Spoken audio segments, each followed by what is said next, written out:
ভোলা শহর থেকে প্রায় ১২০ কিলোমিটার দক্ষিণে সাগরের কোল ঘেঁষে রয়েছে ৮০০ বছরের পুরনো দ্বীপ কুকরিমুকরি ও ডালচর। দূর থেকে দেখে মনে হয় সাগরের মাঝে এ যেন এক সবুজের দ্বীপ।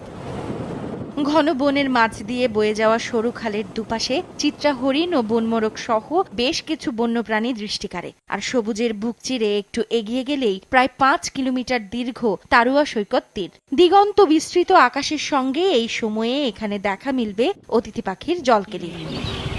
তাই কর্মব্যস্ত জীবন থেকে কিছুটা প্রশান্তির আশায় এখানে ছুটে আসেন পর্যটকরা। তবে তারা জানালেন নানা ভোগান্তির কথা। এই তারুয়া বিচ একটি অসাধারণ বিচ, এখানে যদি থাকার ব্যবস্থা করে দেয় তাহলে অনেক ভালো হবে। ফ্রেন্ডরা মিলে ঘুরতে আসছি, অনেক ভালো লাগছে, কিন্তু যাতায়াতে একটু সমস্যা। যদি যাতায়াতটা ভালো হতো তাহলে অনেক ভালো লাগতো। এদিকে প্রকৃতির এই ভূস্বর্গকে কাজে লাগিয়ে চর কুকরিমুকরি ও তারুয়া দ্বীপে পর্যটন এলাকা গড়ে তোলার দাবি স্থানীয়দের। আবাসন ব্যবস্থা এবং পানির ব্যবস্থা না করার কারণে আমরা একটু সমস্যার সম্মুখীন হই। যদি পানি, স্যানিটেশন সহ ন্যূনতম কিছু সুবিধা নিশ্চিত করা যায় তাহলে বাংলাদেশের কক্সবাজারের পরে এই তারুয়ার দ্বীপ আরেকটি সমুদ্র সৈকত হিসাবে, পর্যটন এলাকা হিসাবে অপার সম্ভাবনা তৈরি করতে পারে।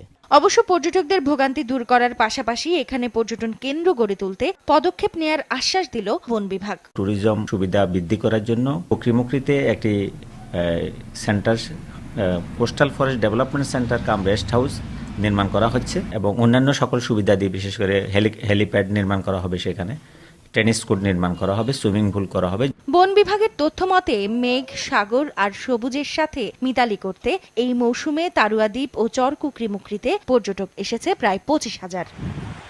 সময় সংবাদ, ভোলা।